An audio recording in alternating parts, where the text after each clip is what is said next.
తెస్సలోనికైలకు రాసిన మొదటి పత్రిక 2వ అధ్యాయం మొదటి నుండి చివరి వరకు చదువుకుందాం. 20 వచనాలు ఉన్నాయి, వాటిని వరుసగా మనం చదువుకుందాం. నాతో పాటు మీరు కూడా దయచేసి చదవండి. సహోదరులారా, మీ యొద్ద మా ప్రవేశం వ్యర్థము కాలేదు, కానీ మీరు ఎరిగినట్టే మేము ఫిలిప్పీలో ముందు శ్రమపడి అవమానం పొంది ఎంతో పోరాటముతో దేవుని సువార్తను మీకు బోధించుటకై మన దేవుని యందు ధైర్యము తెచ్చుకుంటామని మీకు తెలియను. ఎలయనగా మా బోధ కపటమైనది కాదు, అపవిత్రమైనది కాదు, మోసయుక్తమైనది కాదు, గాని సువార్తను మాకు అప్పగించుటకు యోగ్యులమని దేవుని వలన ఎంచబడిన వారమై మనుషులను సంతోషపెట్టు వారము కాక మన హృదయములను పరీక్షించు దేవుణ్ణే సంతోషపెట్టు వారమై బోధించుచున్నాము.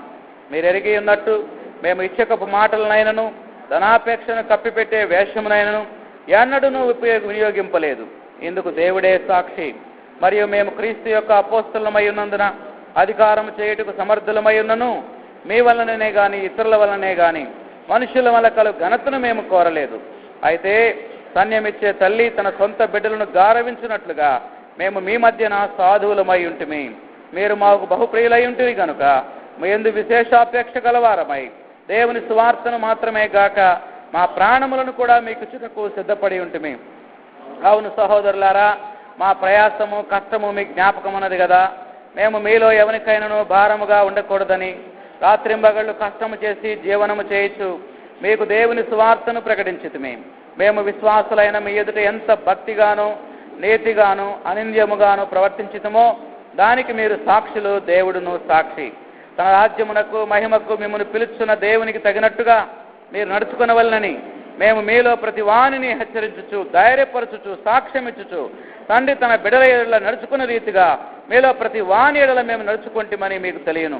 ఆ హేతువు చేతను మీరు దేవుని గురించిన వర్తమాన వాక్యము మా వలన అంగీకరించినప్పుడు మనుషుల వాక్యమని ఎంచక అది నిజముగా ఉన్నట్టు దేవుని వాక్యమని దాన్ని అంగీకరించితిరి గనుక మేమును మానక దేవుని కృతజ్ఞతాస్తులు చెల్లించుచున్నాం. ఆ వాక్యమే విశ్వాసులైన మీలో కార్యసిద్ధి కలుగు చేయుచున్నది. అవును సహోదరులారా, మీరు యోదయాలో క్రీస్తు యేసునందున దేవుని సంఘములను పోలి నడుచుకునే వారైతిరి.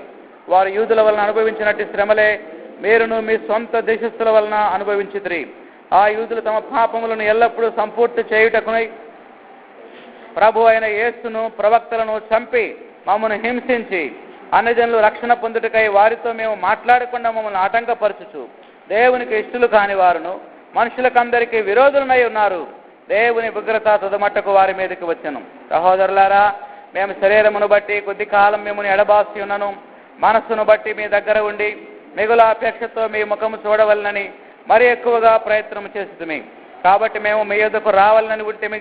పౌలను నేను పలుమార్లు రావాలని ఉంటిని గాని సాతాను మమ్మను అభ్యంతరపరచను. ఏలయనగా మా నిరీక్షణ అయినను ఆనందమైనను అత్యయ కిరీటమైనను ఏది మన ప్రభు అయిన యేసు యొక్క రాకడ సమయమున ఆయన ఎదుట మీరే కదా. నిశ్చయముగా మీరే మా మహిమయు ఆనందమునై ఉన్నారు. ప్రార్థన చేసుకుందాం. ప్రార్థన. అందరూ తలలు వంచండి, కళ్ళు మూసుకునండి. ఈ రాత్రి దేవుడు తన వాక్యము ద్వారా మనతో మాట్లాడినట్లుగా వ్యక్తిగతంగా మనం ప్రార్థన చేసుకుందాం. మీకై మీరే చేసుకోండి. పిల్లలు కళ్ళు మూసుకోండి, మీరు ప్రార్థన చేసుకోండి. ప్రభువా, ఈ రాత్రి నాతో మాట్లాడు నాయనా అని ప్రార్థన చేసుకుందాం. ఎవరు కూడా కళ్ళు తెరవద్దు, అందరూ కళ్ళు మూసుకోండి. దేవునితో మాట్లాడండి. దేవా, ఈ రాత్రి నన్ను దర్శించు నాయనా అని ప్రార్థన చేసుకుందాం.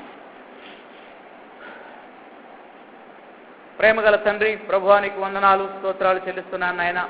ఈ సాయంకాలం వేళ మరొకసారి మీ యొక్క వాక్యాన్ని ధ్యానించడానికి మీ సన్నిధిలో చేరిన మమ్మల్ని మీరు జ్ఞాపకం చేసుకోనండి. మీ వాక్కుల ద్వారా మీరు మాతో మాట్లాడండి.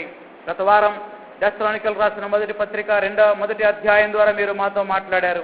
2వ అధ్యాయాన్ని మేము ధ్యానించబోతుండగా మాతో మాట్లాడి మమ్మల్ని దర్శించండి.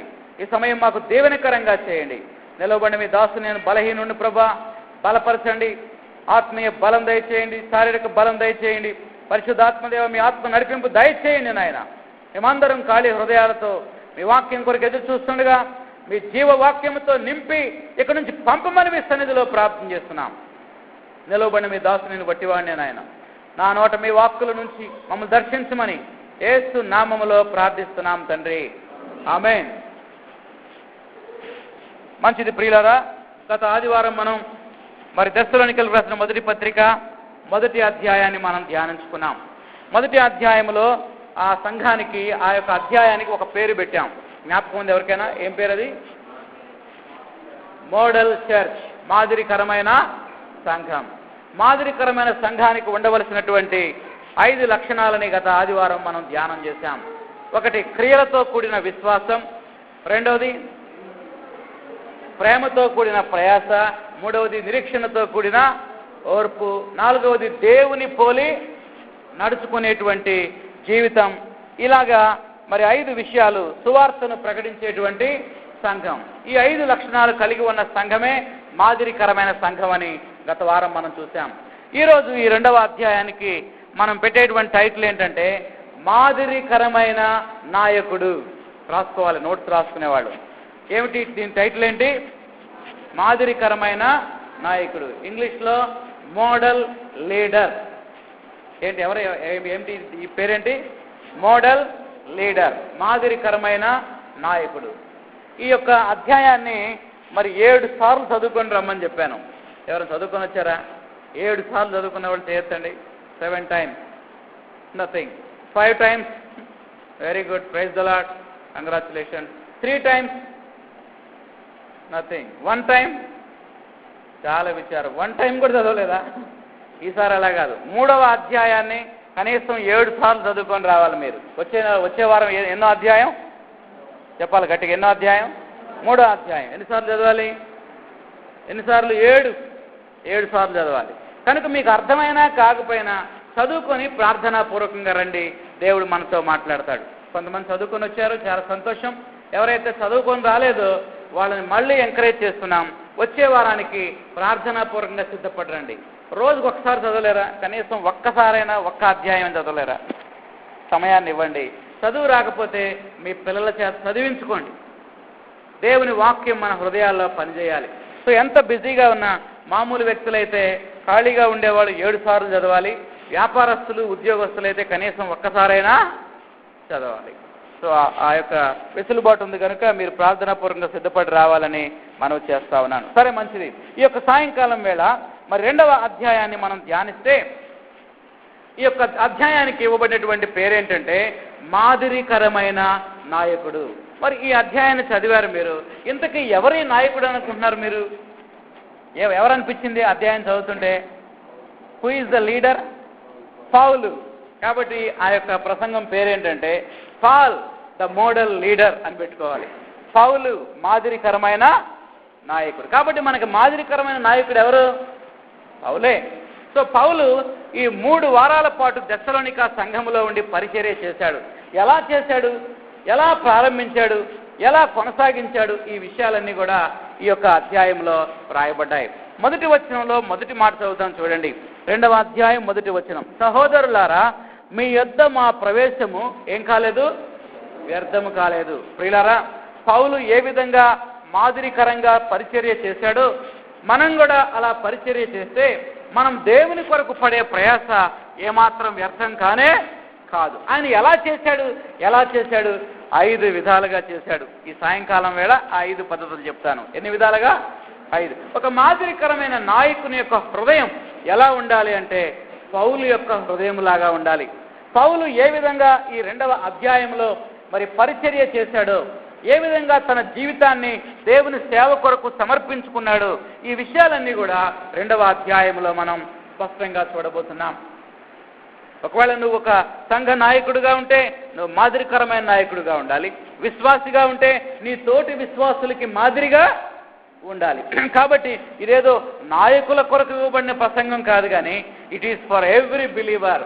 ప్రభువునందు విశ్వాసం ఉంచినటువంటి ప్రతి విశ్వాసికి ఇవ్వబడినటువంటి దేవుని యొక్క సందేశం. కనుక మారు మనసు పొందిన ప్రతి వ్యక్తి ఇతరులకు ఎలా ఉండాలి? మోడల్గా ఉండాలి. ఇతరులు మనల్ని చూసి నేర్చుకునేవారుగా ఉండాలి. ఈ సాయంకాలం వేళ పౌలు ఏ విధంగా పరిచర్య చేశాడు, ఎలా ఆయన దెస్సలోనిక సంఘాన్ని కట్టాడు, దానికోసం ఎలా ప్రయాసపడ్డాడు, ఎలాంటి పరిచర్య చేశాడనే విషయాలని మనం ఈ యొక్క సాయంకాలం ధ్యానించబోతున్నాం. పౌలు యొక్క హృదయం 5 విధాలుగా ఉంది.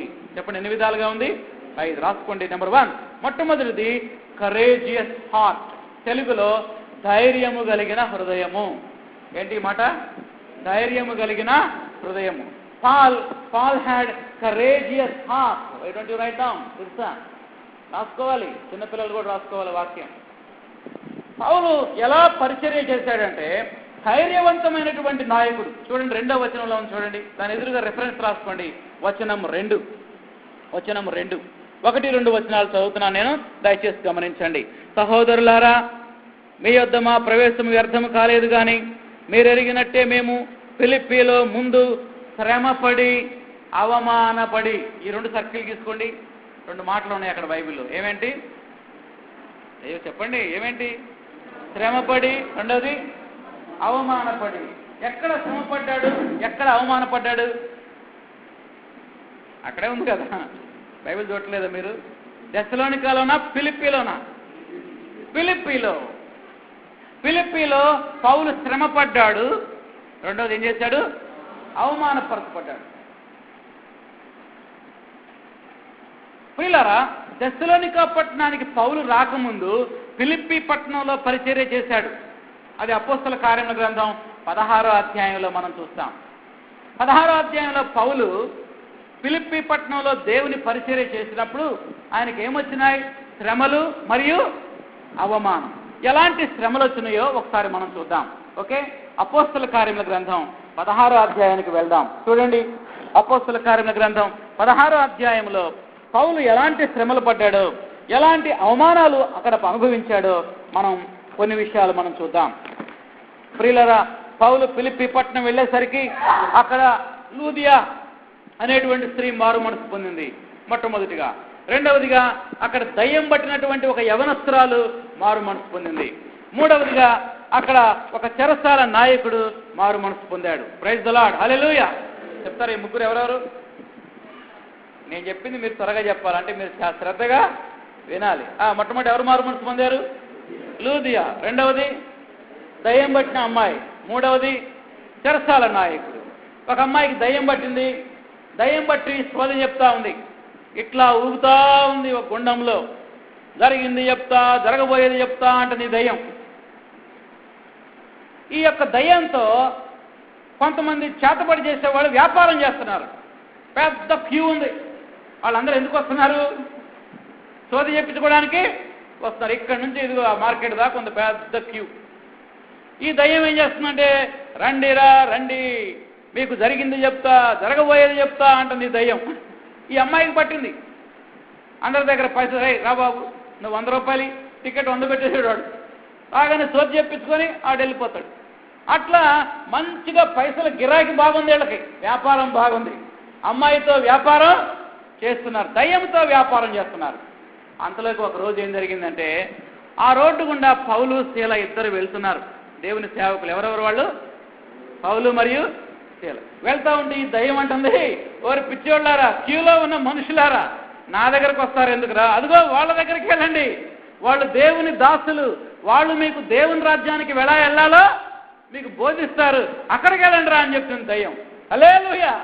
అంటే దయ్యానికి కూడా తెలుసు ఎవరు సేవకులో కాదు. వెంటనే పౌలు ఈ అమ్మాయిని చూసి, బైబిల్లో ఉంది, పౌలు వ్యాకులపడి, చూడండి ఆ మాట మనం చూద్దాం. అపోస్తల కార్యములు 16వ అధ్యాయం 18వ వచనం. ఆమె ఇలాగ అనేక దినములు చేయుచుండెను గనుక పౌలు వ్యాకులపడి ఈమెను వదిలిపో అని దయ్యాన్ని ఆజ్ఞాపించాడు. దయ్యం వెళ్ళిపోయింది. హల్లెలూయా. ఒక్క మాటతో దయ్యం వెళ్ళిపోయింది. దయ్యం వెళ్ళిపోగానే క్యూ అంతా చెదిరిపోయింది. వ్యాపారం దెబ్బతిన్నది. వీళ్ళకి కోపం వచ్చింది, బిజినెస్ ఫెయిల్ అయ్యేసరికి. ఎవరి మూలంగా బంద్ అయింది ఇప్పుడు వ్యాపారం?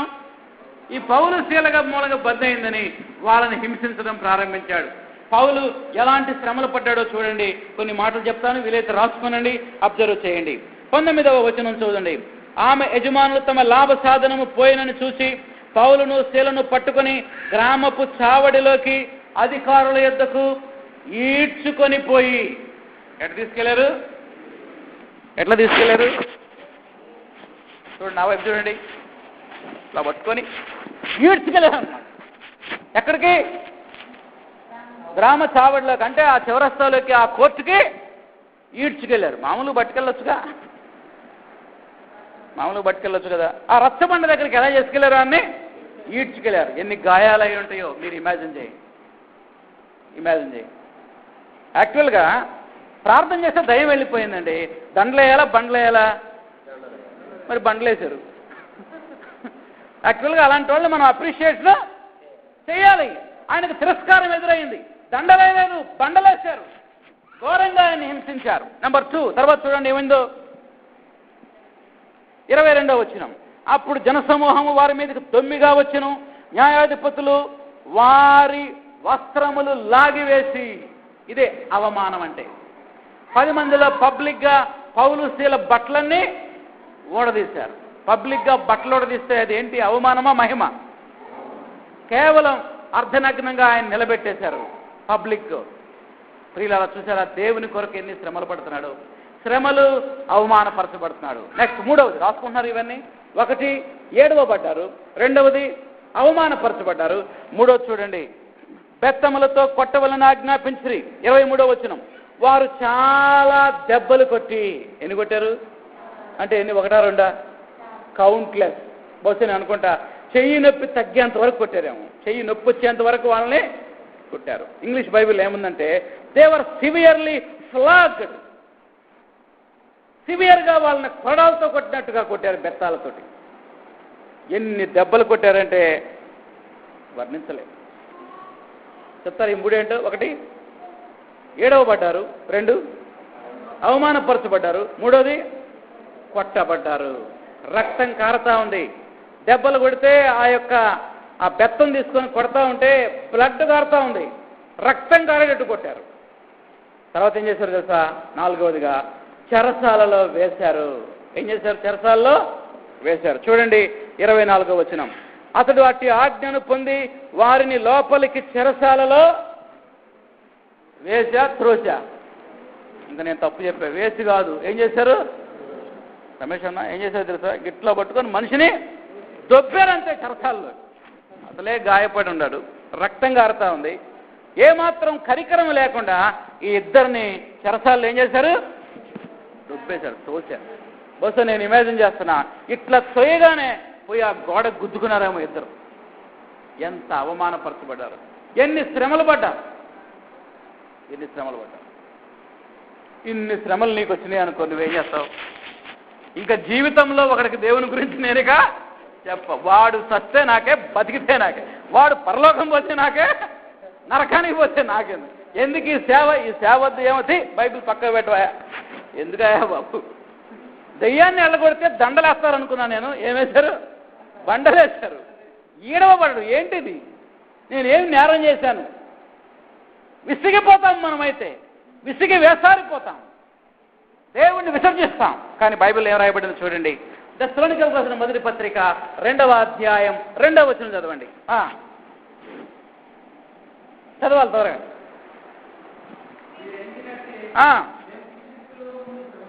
శ్రమపడి, ఇప్పుడు ఈ 2 అర్థమైన 2 మాటలు. శ్రమపడ్డారు, ఏం చేయబడ్డారు? ఇవన్నీ మనం 16వ అధ్యాయంలో చూసాం, అపోస్తల కార్యములు. పోరాటముతో ధైర్యము తెచ్చుకున్నాం. హల్లెలూయా. ఒక లీడర్, నాయకుడు అనేవాడు శ్రమలకు భయపడకూడదు. ఒక విశ్వాసి శ్రమలకు ఎన్నడూ కూడా భయపడకూడదు. పబ్లిక్గా నిన్ను అవమానపరిచినా, హేళన చేసినా దేవునిలో మనం ముందుకు సాగిపోతానే ఉండాలి. ఒక నాయకుడు ముందుకు దూసుకొని పోయేవాడుగా ఉండాలి.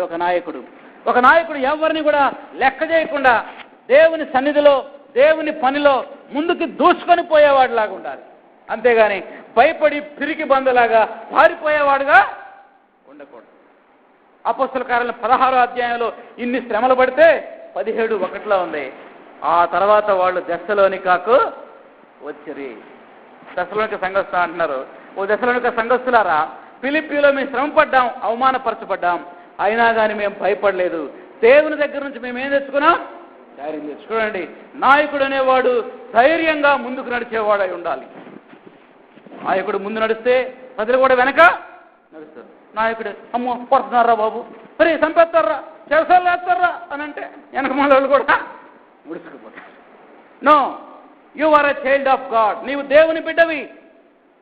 నువ్వు ఎవరు బిడ్డవి? దేవుని బిడ్డవి. నీలో నివసించేటువంటి ఆత్మ పిరికితనము గల ఆత్మ కాదని దేవుని వాక్యములు రాయబడి. చూడండి 2వ తిమోతి పత్రిక 1వ అధ్యాయం 7వ వచనం చదవండి. త్వరగా చదవాలి. 2 Timothy 1st chapter 7th verse.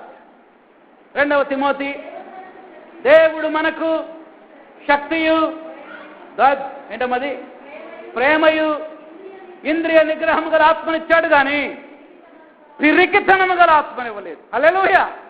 నీవు పొందిన ఆత్మ ఏమాత్మ అనుకుంటున్నావు? నీవు పొందిన పరిశుద్ధాత్మ ఏమాత్మ అనుకుంటున్నావు? అది పిరికితనము గల ఆత్మ కాదు, కాదు, కాదు.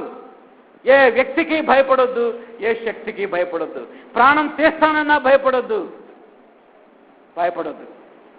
దేవుడు మనకి పిరికితనం గల ఆత్మని లేదండి, ధైర్యాన్ని ఇచ్చే ఆత్మను దేవుడు మనకి ఇచ్చాడు. ఈ రోజు నుంచి ఎన్ని శ్రమలు వచ్చినా, ఎన్ని అవమానాలు వచ్చినా ఆ ప్రభువుని నమ్ముకున్నందుకు మిమ్మల్ని వెలివేస్తామంటారు కొంతమంది. మీ అన్నలు, మీ అక్కలు మీ ఇంటికి రాము, మీరు యేసయ్యను నమ్ముకున్నారు కదా, మేము రాము అంటారేమో. అయినా కానీ భయపడాల్సిన అవసరము లేదు, లేదు, లేదు. అలా భయపడ్డారో నరకంలో ఫస్ట్ మనమే ఉంటాం. చూడండి ప్రకటన గ్రంథం 21వ అధ్యాయం 8వ వచనం. ప్రకటన 21:8. నరకానికి ఎవరెవరు వెళ్తారో పెద్ద లిస్ట్ ఉంది అక్కడ. పిరికి వారును, అవిశ్వాసులను, అక్కసాలేక అగ్ని గంధకములతో మండు గుండములో పాల్గొని. నరకానికి ఎవరు వెళ్తారంటే ఓ లిస్ట్ స్టార్ట్ చేశాడు. ఫస్ట్ వ్యభిచారులు అనే పేరు రాయాల. మరి ఏం పేరు రాశాడు? ఎవరి మొట్టమొదటి పేరు ఎవరిది? పిరికోళ్ళే. శ్రమలు చూసి భయపడేవాళ్ళు, దేవుని ఎదుట ఒప్పుకొని వాళ్ళు, దేవునిగా పబ్లిక్గా ఒప్పుకొని వాళ్ళు. నేను దేవుని బిడ్డనని నువ్వు ధైర్యంగా ఒప్పుకోవాలి. మీరెవరు అంటే నేను క్రైస్తవుణ్ణి, నువ్వెవరు అంటే నేను దేవుని యొక్క బిడ్డని. కొంతమంది దాక్కుంటారు. ఎందుకంటే మీరు ఆళ్ళల్లో కలిసిపోయారా, ఆళ్ళ దిగిపోయారా అని చిన్న చూపు చూస్తారేమోనని కొంతమంది సిగ్గుపడతారు, భయపడతారు. భయపడకూడదు, సిగ్గుపడకూడదు. నువ్వు నమ్ముకున్న దేవుడు జీవము కలిగిన దేవుడు. ధైర్యంగా ఎలుగెత్తి చాటాలి, నేను దేవుని బిడ్డనని. ఎలా ఉంది నీ స్థితి? శ్రమలు చూసి భయపడుతున్నావా? అవమానాలు చూసి కృంగిపోతున్నావా? ఎందుకు నువ్వు భయపడతావు? క్రైస్తవుడు ఎప్పుడు తల వంచుకొని నడవకూడదు, తల ఎత్తుకొని నడవాలి. బాని చందరా నీ కాలు మొక్తా, నథింగ్. నువ్వు బానిసవి కాదు, నువ్వు దేవుని బిడ్డవి. Hallelujah. You are a child of God. నువ్వు బానిసవి కాదు, నువ్వు ఎవరికి భయపడాల్సిన అవసరమేమి. నెంబర్ 2, రెండవదిగా, మొట్టమొదటిది ధైర్యం కలిగిన హృదయం. అది ఒక నాయకుడికి ఉండాలి. మొత్తం ఎన్ని చెప్తా అన్నాను? 5. ఒకటి అయిపోయింది. రెండవది చూడండి, రెండవది సెకండ్ థింగ్. నెంబర్ 2, యథార్థ హృదయము. ఇంగ్లీష్లో integrity of heart. Integrity of heart, యథార్థ హృదయం. చూడండి, అతని యథార్థ హృదయాన్ని మనం 3 నుంచి 6 వచనాల్లో మనం చూస్తాం. ఎక్కడి నుంచి ఎక్కడి దాకా? 3 నుంచి 6 వచనాల్లో. అతని యొక్క జీవితం ఎంత యథార్థమైందంటే అతని బోధ చాలా యథార్థమైంది. మంచి టీచింగ్. ఇప్పుడు నేను అతని బోధ ఎలాంటి బోధో, ఆయన బోధలో ఏమి లేవో ఒక లిస్ట్ చెప్పబోతున్నా, ఇవి రాసుకునండి. 3వ వచనం నుంచి ఉన్నాయి ఇవన్నీ. నెంబర్ 1, మొట్టమొదటి చదవండి. ఏలయనగా మా బోధ కపటమైనది కాదు. రాసుకోండి. నెంబర్ 1 వర్షం 1. బోధలో ఏం లేదు, కపటం లేదు. రెండవది, అపవిత్రమైనది కాదు. మూడవది, మనుషులను సంతోషపెట్టి మోసయుక్తమైనది కాదు. చూసారా, ఎవరినో మోసం చేయాలని మేము బోధ చేయట్లేదు. మొదటి వచనంలో 3 ఉన్నాయండి. ఏమేంటి?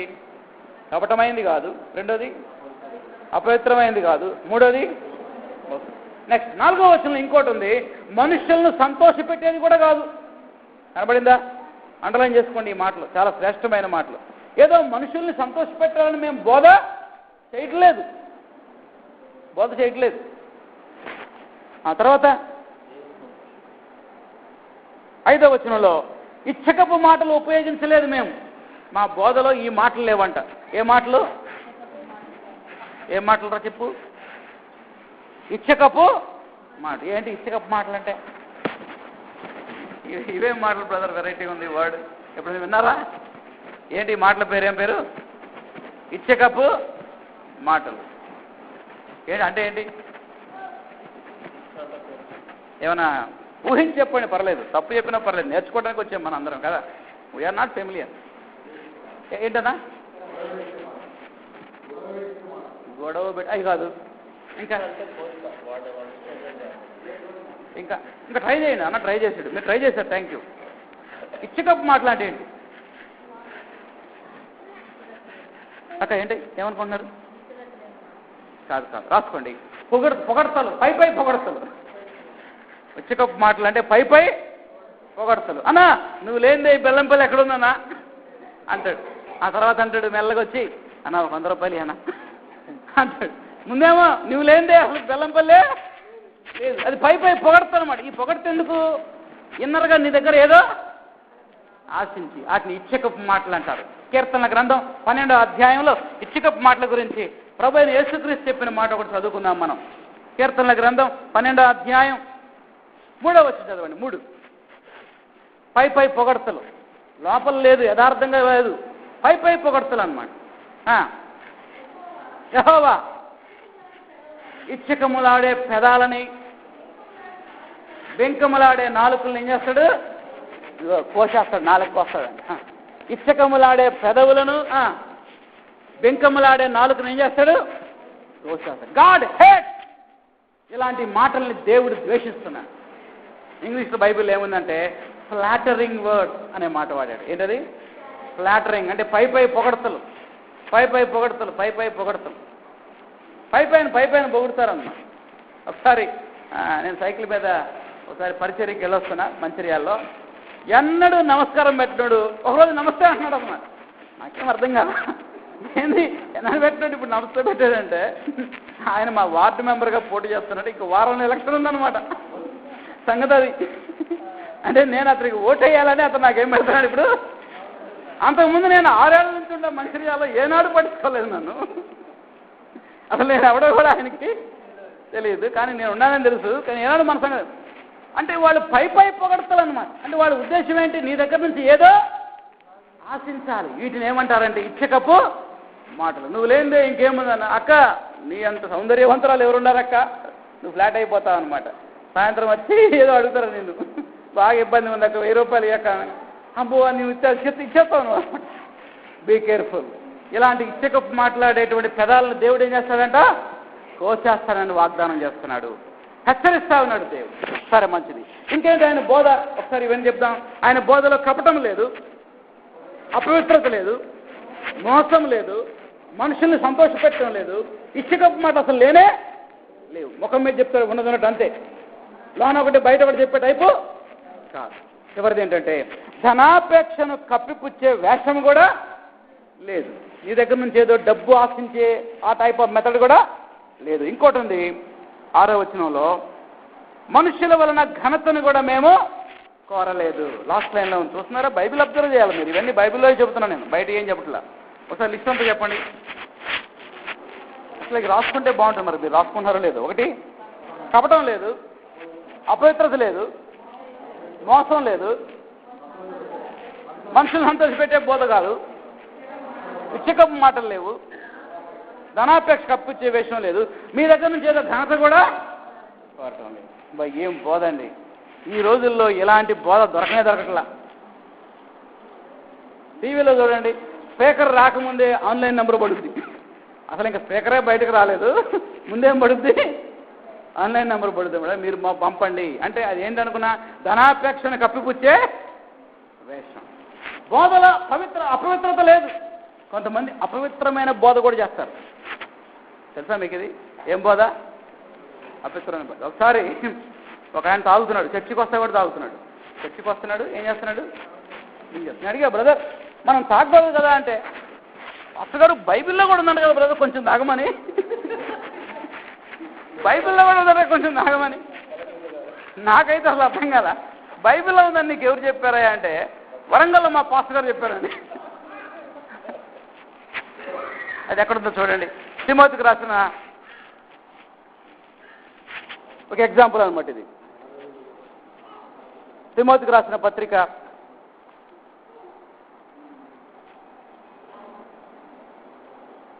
1 తిమోతి 5వ అధ్యాయం 23వ వచనం. 1 తిమోతి 5వ అధ్యాయం 23వ వచనం. ఇక మీద నీళ్ళే తాక్క నీ కడుపు జబ్బు నిమిత్తము తరచుగా వచ్చే బలహీనతల కోసం ద్రాక్షరసం కొంచెం పుచ్చుకో. వాళ్ళ పాస్టర్ చూపించాడంటే కొంచెం పుచ్చుకోతే, పార్టీలో కొంచెం పుచ్చుకోతే కాదు. ఆయనకి ఈ వాక్యం దొరికింది. ఇదే అపవిత్రమైన బోధ. ఇదేం బోధ?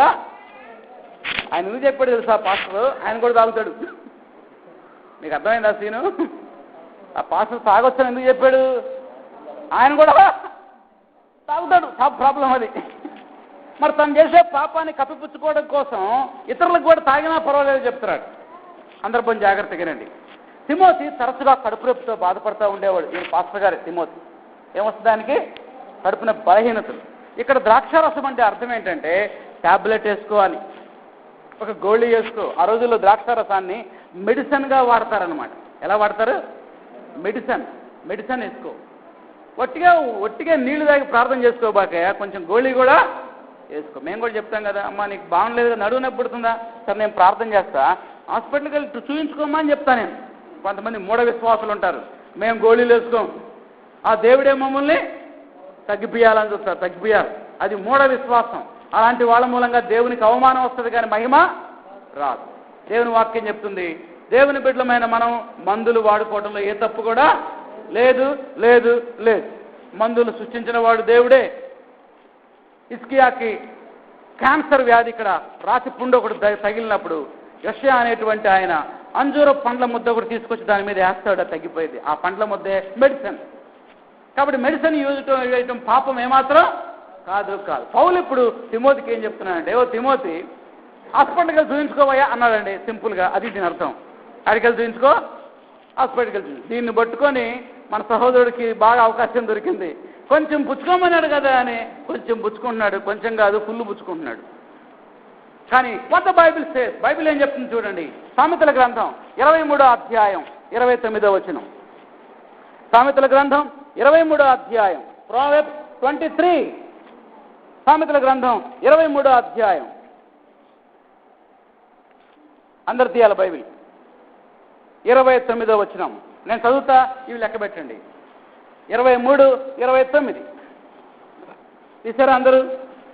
సామెతలు 23, 29 లెక్క పెట్టండి మీరు అందరూ. ఎవరికి శ్రమ, ఎవరికి దుఃఖం, ఎవరికి జగడాలు, ఎవరికి చింత, ఎవరికి హేతువు లేని గాయాలు, ఎవరికి మందు దృష్టి. ఎన్ని? అయ్యో లెక్క పెట్టలేదా? 6 మళ్ళీ చదవమంటారా? 1 శ్రమ, 2 దుఃఖము, 3 జగడాలు, 4 చింత, 5 గాయాలు, 6 దృష్టికోలము. ఇవన్నీ ఎవరికి? ప్రశ్నలు ఎన్ని? 6. ఆన్సర్ ఒకటే, కింద చూడండి ఆన్సర్. ద్రాక్షారసముతో పొద్దు పుచ్చువారికే కదా, ఈ తాగుబోతోళ్ళకే కదా ఇవన్నీ. ఎవరికి ఇవన్నీ? తాగుబోతోళ్ళకి. ఒకరోజు డిసెంబర్ 31వ తారీఖున మంచిర్యాల రాత్రి ఆన్లైన్ ప్రేయర్కి వెళ్తా ఉన్నా. అక్కడ జగన్నాథ్ బార్ రెస్టారెంట్ ఉంది బస్ స్టాండ్ ఏరియాలో. అక్కడ ఒక బోర్డు పెట్టాడు, న్యూ ఇయర్ సందర్భంగా ఒక బాటిల్ కొంటే ఒక బాటిల్ ఫ్రీ. ఒక బాటిల్ కొంటే ఏం ఫ్రీ అంట? ఒక బాటిల్ ఫ్రీ. నేను చర్చిలోకి వెళ్ళా, మీకు ఒక అడ్వర్టైజ్మెంట్ చెప్తున్నా, ఒక బాటిల్ కొనండి 6 జబ్బులు ఫ్రీ. ఎన్ని జబ్బులు ఫ్రీ? ఏమేంటి? జబ్బు నెంబర్ 1 శ్రమ, జబ్బు నెంబర్ 2 దుఃఖము, జబ్బు నెంబర్ 3 జగడాలు, నెంబర్ 4 చింత, 5 గాయాలు, 6. అర్థమైందా? వాడు పెట్టిన అడ్వర్టైజ్మెంట్, ఒకటి కొనండి మరొకటి ఫ్రీ. నేను కూడా పెట్టా ఒకటి. బైబిల్ అడ్వర్టైజ్మెంట్ చెప్తుంది, ఒక బాటిల్ కొనండి ఎన్ని జబ్బులు ఫ్రీ. మాకు ఫ్రీ వద్దంటే కుదరదు. సరుకులకు పోయారా? కిరాణాకి వెళ్తారా? ఫెయిర్ అండ్ టూత్ పేస్ట్ కొంటే ఫెయిర్ అండ్ లవ్లీ ఫ్రీ. నాకు వద్దన్నాం అనుకో, వద్దంటే కుదరదమ్మా, ఇది ఫ్రీ, మేమేం చేసుకునేవి తీసుకెళ్ళాలంట. నీకు ఇష్టం ఉన్నా లేకపోయినా ఆ ఫ్రీ ఏం చేయాలి? నువ్వు తీసుకెళ్ళాలి. నాకు జబ్బులు వద్దు, నాకు బాటిలే కావాలంటే కుదరదు. బాటిల్తో పాటు జబ్బులు కూడా తెచ్చుకోవాలి. ఫ్రీ కంపల్సరీ తీసుకోవాలి. అపవిత్రమైన బోధలు చేస్తా ఉన్నారు ఈ దినాల్లో చాలా మంది. అందుకనే అపవిత్రమైన బోధలు నమ్మకూడదు. ఆ బోధ వాక్యానుసారమైందా కాదా లేదని ఒక వాక్యాన్ని మరొక వాక్యంతో కంపేర్ చేసి చూడాలి. అర్థమైందా? కానీ పౌలు యొక్క జీవితం, పౌలు యొక్క బోధలో యథార్థత ఉంది, కపటం లేదు. చెప్పాను ఎన్నిసార్లు చెప్పాను? 6 సార్లు చెప్పాను. అపవిత్రత లేదు, చూడకుండా చెప్పొచ్చు. మోసం లేదు, ఇచ్చకపు మాటలు లేవు, మనుషులు సంతోషపెట్టే బోధ లేదు, ధనాపేక్ష వేషం లేదు, చివరికి మనుషుల వల్ల మెప్పు కూడా. తన బోధ యొక్క లక్ష్యం ఏంటో చెప్తా, జాగ్రత్తగా రాసుకోండి. తన బోధ యొక్క లక్ష్యం ఏంటంటే 2. 1, ప్రజలు దీవించబడాలి, దేవుడు మహింపరచబడాలి. చెప్పండి ఈ మాటలు. ప్రజలు దీవించబడాలి, దేవుడు మహింపరచబడాలి. నేను దీవించబట్టం కాదు, ప్రజలు దీవించబడాలి. నేను మహిమపరచబట్టం కాదు, నాకు కాదు ఘనత రావాల్సింది ఎవరికి? దేవునికి. That is the motive of Paul's teaching. ఈ వాక్యాన్ని వింటున్న ప్రియమైన స్నేహితులారా, మీరు ఇతరులకి దేవుని వాక్యాన్ని చెప్తున్నప్పుడు మీ ఉద్దేశం ఏంటి? వాళ్ళ నుంచి ఏదైనా ఫలితాన్ని ఆశించి చెప్తా ఉంటే అది యథార్థమైన సేవ కాదు. ఇతరులకు మనం హెల్ప్ చేసినా వాళ్ళ దగ్గర నుంచి ఏం ఆలోచన ఎదురు చూడొద్దు. ఇతరులకు మనం దేవుని వాక్యం చెప్పినా ఏం ఎదురు చూడొద్దు. ఇతరులకు మనం సహాయం చేసినా వాళ్ళ దగ్గర నుంచి ఏం ఎదురు చూడదు. కొంతమంది హెల్ప్ చేస్తారు కానీ ఎదురు చూస్తారు. మనకి ఎప్పుడైనా కష్టం వచ్చినప్పుడు వీళ్ళు మనకి సాయం చేస్తారు, వాళ్ళు సాయం చేయరు. నువ్వు ఎక్స్పెక్ట్ చేసావంటే వాళ్ళు నిన్ను తప్పనిసరిగా మర్చిపోతారు. అప్పుడు నువ్వు అనుకుంటావు ఇక లైఫ్లో ఎవరికి హెల్ప్ చేయకూడదు. ఇది రాంగ్ మోటివ్. బైబిల్లో రాయబడింది, కృతజ్ఞత లేని వారి ఎడల కూడా దేవుడు ఉపకారి అయి ఉన్నాడు. అంటే నువ్వు ఇతరులకు మేలు చేసినప్పుడు వాళ్ళు నీకు తిరిగి మేలు చేయకపోయినా నువ్వు వాళ్ళకి మళ్ళీ తిరిగి మేలు చేస్తూనే ఉండాలి. నీకు ప్రతిఫలం వాళ్ళు కాదు ఇచ్చేది, ఎవరు? దేవుడు. కనుక పౌలు యొక్క హృదయం ఏంటి? యథార్థమైన హృదయం. నంబర్ 3, 3వది ఏంటో చూద్దాం. ఇప్పుడు దాకా 2 చెప్పాను నేను. 1 కరేజియస్ హార్ట్, ధైర్యం కలిగిన హృదయం. 2వది ఇంటిగ్రిటీ ఆఫ్ హార్ట్, యథార్థమైన హృదయం. 3వది ఏంటో చూడండి. 3వది మదర్స్ హార్ట్, తల్లి హృదయం. ఏంటి? తల్లి లాంటి హృదయం, మదర్స్ హార్ట్. ఈ ప్యాసేజ్ని మీరు చదువుకొని వచ్చారు. మీకు ఈ ప్యాసేజ్లో తల్లి కనబడిందా? ఎవరికైనా కనపడిందా? మీరు 6 సార్లు చదివేటప్పుడు 7 సార్లు చదివేటప్పుడు అబ్జర్వ్ చేస్తూ చదవాలి అసలు ఈ ప్యాసేజ్లో ఎవరెవరు ఉన్నారు అని. చూడండి, 7వ వచనంలో తల్లి ఉంది. దెస్సలోనికీయులకు రాసిన మొదటి పత్రిక 2వ అధ్యాయం ఎన్నో వచనం? 7వ వచనం. చదవండి. అయితే స్తన్యమిచ్చే తల్లి, ఏ తల్లి? ఏ తల్లి? మామూలు తల్లి కాదు, పాలిచ్చే తల్లి. ఒక పాలిచ్చేటువంటి తల్లి తన సొంత బిడ్డను గారవించినట్లుగా మేము మీ మధ్యన సాధువులమై ఉంటిమి, మీరు మాకు బహుప్రియులై ఉంటిరి కనుక మీ యందు విశేషాపేక్ష గలవారమై దేవుని సువార్తను మాత్రమే గాక మా ప్రాణాలు కూడా ఇవ్వడానికి మేము సిద్ధపడ్డాం. హల్లెలూయా! ఏం ప్రేమ అండి, ఏం ప్రేమ! పౌలు అంటున్నాడు, నేను మీ మధ్య ఉన్న ఆ 3 వారాలు 21 డేసే ఉన్నాడు. మీ ఎడల నేను ఎలా ఉన్నానో తెలుసా? ఒక పాలిచ్చే తల్లిలాగా ఉన్నాను. పాలిచ్చేటువంటి తల్లి తన చిన్న బిడ్డను, ఆ 6 నెలల బిడ్డను, ఆ పసిబిడ్డను ఎంత ప్రేమగా చూసుకుంటుంది, ఎంత మురిపంగా చూసుకుంటుంది, ఎంత అల్లారుముద్దుగా చూసుకుంటుంది. ఆ బిడ్డ కోసం, ఆ బిడ్డ పట్ల ఎంతో జాగ్రత్తగా నడుచుకుంటుంది. రఫ్ అండ్ టఫ్గా చూస్తారా చిన్నపిల్లల్ని? చూడనే చూడు, మెల్లగా ఎత్తుకుంటారు, మెల్లగా దించుతారు. Very careful. ఎందుకని వాళ్ళు అప్పుడే పుట్టిన బిడ్డ. ప్రియులారా, మనం కూడా అంతే. దేవుని బిడ్డలమైన మనం కొత్తగా మారు మనసు పొందిన వారి పట్ల అలాంటి ప్రేమను మనం చూపించాలి. 3 వారాల నుంచి చర్చికి వస్తుందమ్మా, ఇంకా బొట్టు తీసేలా, ఏం భక్తి ఆమె భక్తి అని అనకూడదు మనం. అరే ఆమె పాపం కొత్తగా వస్తుంది, నువ్వు ఇంతలాగా బొట్టు తీసేయమని అడిగితే కుదిరిద్దా? ఆమె ఒక పసిబిడ్డతో సమానం. ఆమె ఎదిగిందాక ఆమెని ప్రేమతో మనం పెంచాలి. 6 నెలల నుంచి గుడికి వస్తుంది, గుడికి వస్తానే ఉంది, భర్త మాట వింటలేదు, ఏం భక్తి ఆమె భక్తి అని అంటారు. వద్దు, అంత టఫ్గా మీరు బిహేవ్ చేయకూడదు, అంత రఫ్గా బిహేవ్ చేయకూడదు. తల్లి తన బిడ్డ చేసిన తప్పులు ఏం చేసుకుంటుంది? దాచిపెట్టుకుంటుంది. కడుపులో పెట్టుకుంటుందా? ప్రచారం చేస్తుందా? నా బిడ్డ ఎట్టు చేస్తాను, నా బిడ్డ ఎట్టు చేస్తాను చెప్పుకుంటారా? ఎవరు అన్నా కానీ చిన్నపిల్ల, ఆమెకేం తెలుసు, బయటకు. ఆ పిల్ల ఏం పిల్ల? చిన్నపిల్ల, చిన్న బిడ్డ. ఒక తల్లి తన బిడ్డల్ని గారాబం చేసినట్లుగా, గారవించినట్లుగా మీ మధ్య సాధువులమై ఉంటే మీ జెంటిల్నెస్, క్రూరత్వం కాదు, కఠినత్వం కాదు, నూతనమైనటువంటి మారు మనసు పొందిన వాళ్ళ పట్ల, కొత్తగా చర్చికి వచ్చే వాళ్ళ పట్ల మనము ఇలాంటి ప్రేమను కలిగి ఉండాలి. అంతేగాని వాళ్ళని మనం ఎంత స్థాయిలో ఉన్నామో అంత ఎక్స్పెక్ట్ చేయకూడదు. నేను ఈరోజు ఈ స్థాయికి రావడానికి ఎన్ని సంవత్సరాలు పట్టింది? 91 సంవత్సరాల మారు మనసు పొందా నేను. దాదాపు ఇప్పుడు నా ఆధ్యాత్మిక వయసు 21 సంవత్సరాలు. 21 సంవత్సరాల క్రితం ఇలా లేను నేను. నాలో చాలా బలహీనతలు ఉన్నాయి. అవును, ఐఎమ్ నాట్ పర్ఫెక్ట్. నేను చాలా ఫెయిల్యూర్స్ ఉన్నాయి. ఎన్నోసార్లు నేను పాపంలో పడిపోయాను. ఎన్నోసార్లు దేవుడు నన్ను లేవనెత్తాడు. నన్ను పెంచిన వాళ్ళు సంయమిచ్చే తల్లి బిడ్డలను పెంచినట్టుగా పెంచారు. నేను తప్పు చేస్తే, నేను పొరపాటు చేస్తే వాళ్ళు ఇంటికి పిలిచి, అయ్యా తమ్ముడు ఇలా ఉండకూడదు, మనం దేవుని బిడ్డలు ఎలా ఉండాలని ప్రేమతో నన్ను సరిచేశారు. ప్రైజ్ ది లార్డ్, హల్లెలూయా. అలాంటి స్పిరిచువల్ పేరెంట్స్ని దేవుడు నాకు ఇచ్చాడు. ఈరోజు నువ్వు నేను అలాగే ఉండాలి, ప్రేమ కలిగి ఉండాలి. ఇంకో సంగతి చెప్తే ఎగ్జాంపుల్ చెప్తా. ఈ పాలు తాగే బిడ్డ కొంచెం పెరిగి మాట్లాడటం మొదలుపెట్టింది అనుకోండి. ఏం మొదలుపెట్టింది? మాట్లాడటం మొదలుపెట్టింది. తప్పులు మాట్లాడుతుందా, రైట్ మాట్లాడుతుందా? తప్పులే మాట్లాడుతుంది. వచ్చిరాని మాటలో చాలా తప్పులు దొరుకుతాయి. అప్పుడు నువ్వేం చేస్తావు తెలుసా? సంతోషిస్తావు, నవ్వుకుంటావు.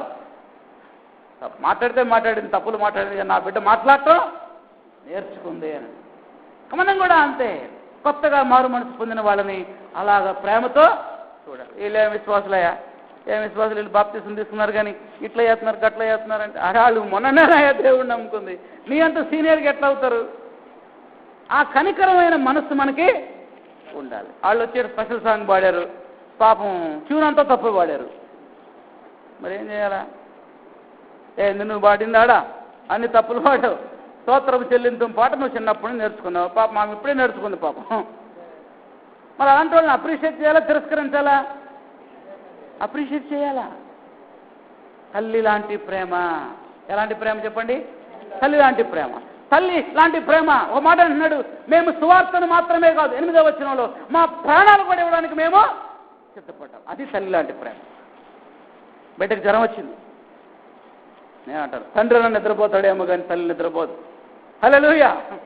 తండ్రి పగలంతా డ్యూటీ చేసి నిద్రపోతాడేమో కానీ తల్లి నిద్ర వస్తున్నా కానీ బిడ్డ కోసం రాత్రంతా మెలకుగానే కరెంటు పోతే విష్ణు గారు తీసుకుని విసురుతూ ఉంటారు. That is the love of mother. ఆమె కోసం నిద్రను కూడా త్యాగం చేస్తుంది తల్లి.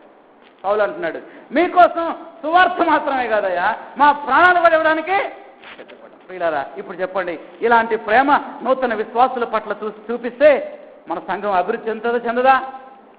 తప్పకుండా అభివృద్ధి చెందుతుంది. కఠినంగా ఎవరి పట్ల వ్యవహరించకూడదు, ఎవరి పట్ల బిహేవ్ చేయకూడదు. కొత్తగా మారు మనసు పొందిన వాళ్ళని ప్రేమతో ఆదరించాలి. తల్లి లాంటి ప్రేమతో వాళ్ళని గారాబం చేయాలి, వాళ్ళని బుద్ధగించాలి, వాళ్ళకి చక్కగా నేర్పించేటువంటి వాళ్ళమై ఉండాలి. నెక్స్ట్ నెంబర్ 4, 4వదిగా ప్యూర్ హార్ట్, పవిత్ర హృదయం. ఏ హృదయం ఇది? పవిత్ర. చూడండి ఈ సత్యం ఎక్కడుందంటే 10వ వచనంలో ఉంది. చూడండి 10వ వచనం, వర్స్ 10. Pure heart. విశ్వాసులైన మీ ఎదుట ఎట్లా ఉన్నావు? భక్తిగాను, నీతిగాను, అనింద్యముగాను. ఈ 3 సర్కిల్ తీసుకోండి. మొట్టమొదటిది ఏంటి? మొట్టమొదటి నీత, భక్తి. మొట్టమొదటిది ఏంటి? భక్తి, ఫస్ట్ సర్కిల్. రెండోది నీతి, సెకండ్ సర్కిల్. మూడోది అనింద్యముగా. మళ్ళీ చదవండి ఇప్పుడు ఒకసారి. 1వ తెస్సలోనిక 2వ అధ్యాయం 10వ వచనం. మేము విశ్వాసులైన మీ ఎదుట ఎంత భక్తిగాను, నీతిగాను, అనింద్యముగాను ప్రవర్తించుతమో దానికి మీరు సాక్షులు, దేవుడు కూడా సాక్షి. ప్రియులారా, ఈ కొత్తగా మారు మనసు పొందిన విశ్వాసుల పట్ల మనం ఎలా ఉండాలి? ఒట్టిటి ప్రేమ చూపడం మాత్రమే కాదు, వాళ్ళకి మాదిరికరంగా మనం జీవించాలి. కొంతమంది ప్రేమ చూపిస్తారు కానీ మోడల్గా ఉండరు. ప్రేమ కంటే మోడల్గా ఉంటే ఇంకా సుప్రీం. అర్థమవుతుందా? ఇన్నాళ్ళ నుంచి మీరు గుడికి పోతున్నారు, మీరే సరిగా లేకపోతే కొత్తగా వచ్చేవాళ్ళు సరిగా ఉంటారా? ఉండదు. అందుకనే 1 పేతురు పత్రిక 5వ అధ్యాయం 3వ వచనంలో సంఘ పెద్దలకి పేతురు ఒక హెచ్చరిక చేస్తున్నాడు. ఇది మూసేయబాకండి, ఇది మన టెక్స్ట్, ఇది ఎప్పుడు ఓపెన్ చేసే ఉండాలి. 1 పేతురు 5వ అధ్యాయం 3వ వచనం. 1 Peter 5th chapter 3rd verse. మీకు అప్పగింపబడిన వారి పైన ఎలా ఉండకూడదంట? ఎలా ఉండకూడదు? ప్రభువులైనట్టుండక. చెప్పండి, ఎలా ఉండకూడదు? మనం ప్రభువుల్లాగా ఉండకూడదు. లార్డ్, నేను కింగుని అన్నట్టు ఉండకూడదు. మరి ఎలా ఉండాలి? మందకు మాదిరిగా, అండర్లైన్ చేసుకోండి, మాదిరికరమైన సేవకుడు. You and me, we should be model to others. ఇతర విశ్వాసులకు మనం ఎలా ఉండాలి? మాదిరికరంగా ఉండాలి. మనల్ని చూసి వాళ్ళు నేర్చుకునేటట్టు ఉండాలి. ప్రసంగం బాగానే చెప్తున్నాడు కానీ లైఫ్ లేదండి. 100 మంది గురించి అలా చెప్తారు. వాక్యం బాగానే చెప్తాడు కానీ ఏం లేదు, క్యారెక్టర్ లేదు.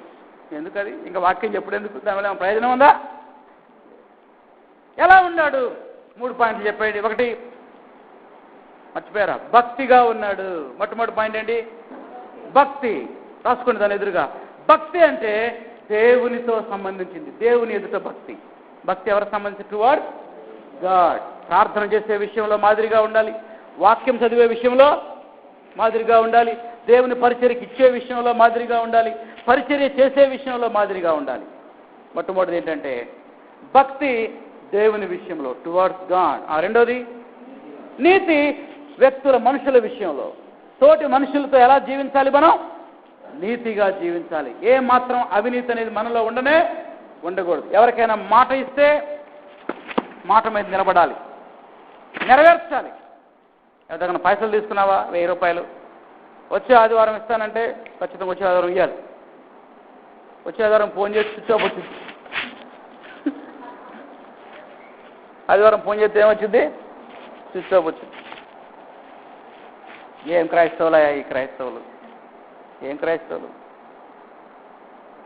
అన్న. ఈ కాళ్ళు కాదన్నా, ఈ చేతులు కాదన్నా, కాళ్ళు అనుకోని బతులాడితే 1000 రూపాయలు ఇచ్చానయ్యా, ఇప్పుడే వచ్చే వారం ఇస్తా అన్నాడు. వారం కాదు, ఇప్పుడు 10 వారాలైంది. ఎప్పుడు ఫోన్ చేసిన ఏమొస్తుంది? స్విచ్ ఆఫ్ వస్తుంది. తట్టుకోలేక ఆయన వేరే సెల్ నుంచి చెప్తాడు, లేపుతాడేమో. ఇంట్లో ఉండి చెప్తాడు, డాడీ లేడని చెప్పు. ఏం చెప్తాడు? డాడీ లేడని చెప్పు. పాపం ఈ చిన్నపిల్లకి అర్థం కాక, అంకుల్ డాడీ లేడని చెప్పన్నాడు అంకుల్. అరే అట్లా చెప్పాడు బాబు. మా బిడ్డకి ఏం తెలుసు? ఈ అవినీతి దానికి. వారికి మనం ఎలా ఉన్నాం? మాట మీద నిలబడే వాళ్ళంగా ఉన్నామా? నీతిగా జీవిస్తున్నామా? తోటి వ్యక్తులతో అవినీతిగా జీవిస్తున్నామా? సమాజంలో నీతిగా జీవించాలి. ఒట్టిగా దేవుని ఎదుట భక్తిగా మాత్రమే కాదు, సమాజంలో ఎలా ఉండాలి? నీతిగా కూడా జీవించాలి. భలే డ్యూయల్ నేచర్. చర్చిలో మత్తయ్య, స్కూల్లో ముత్తయ్య. చర్చిలో ఏం పేరు? చర్చిలో మత్తయ్య, స్కూల్కి వెళ్తే ముత్తయ్య. మత్తయ్య అంటే ఉద్యోగాలు రావుగా, కాబట్టి ఏం పెట్టుకుంటాడు? ముత్తయ్య. ఏ విశ్వాసం అనే విశ్వాసం. నిన్ను రక్షించి నీకోసం ప్రాణం పెట్టిన దేవుడు నీకు ఉద్యోగం ఇవ్వలేడా? ఇవ్వగలడా? ఇస్తాడు. చర్చిలో క్రిస్టియన్, స్కూల్లో హిందూ. స్కూల్లో ఏంటి? ఏం బ్రతుకు ఈ బ్రతుకు, ఏం సాక్ష్యం ఈ సాక్ష్యం. నీవే అవినీతిగా జీవిస్తా ఉంటే ఇతరులకు ఏం మాదిరిగా ఉంటావు? How you can be model to others. లంచం ఇచ్చి ఉద్యోగం తెచ్చుకుంటే మిగతా విశ్వాసులందరూ కూడా ఏమో, ఓహో లంచం కట్టొచ్చు అన్నమాట, వాళ్ళు కూడా ఫాలో అవుతారు. We should be very models to others. Next మూడోది ఏంటి? అనింద్యముగా. ఒకటేమో భక్తి, ఎవరి పట్ల? దేవుని పట్ల. రెండవది నీతిగా, ఎవరి పట్ల? తోటి మనుషుల పట్ల. మూడవది అనింద్యముగా. ఇది ఎవరి పట్ల అంటే దేవుని దృష్టిలో నింద లేకుండా ఉండాలి, మనుషుల దృష్టిలో నింద లేకుండా ఉండాలి, సైతాన్ దృష్టిలో కూడా నింద లేకుండా ఉండాలి. సైతాన్ పేరేంటి? ఒక పేరు చెప్పనా? అపవాది. వాడి పేరేం పేరు? వాడి పని ఏంటంటే అందరి మీద నిందలు మోపడమే వాడి పని. చాలా జాగ్రత్తగా ఉండాలి. అనింద్యముగా అంటే నిందకు తావియని జీవితం ఉండాలండి. నిందకు ఏమీ కూడదు, తావీయకూడదు. అసలు ఆ అవకాశం, ఆ ఛాన్సే అవతల మనిషికి రాకూడదు. అట్లా ఉండాలి నీ జీవితం. నిందకు తావీయనటువంటి జీవితం. అసలు నీ క్యారెక్టర్ మీద అనుమానం అనేది రాకూడదు. అసలు ఆ ఛాన్సే ఉండకూడదు.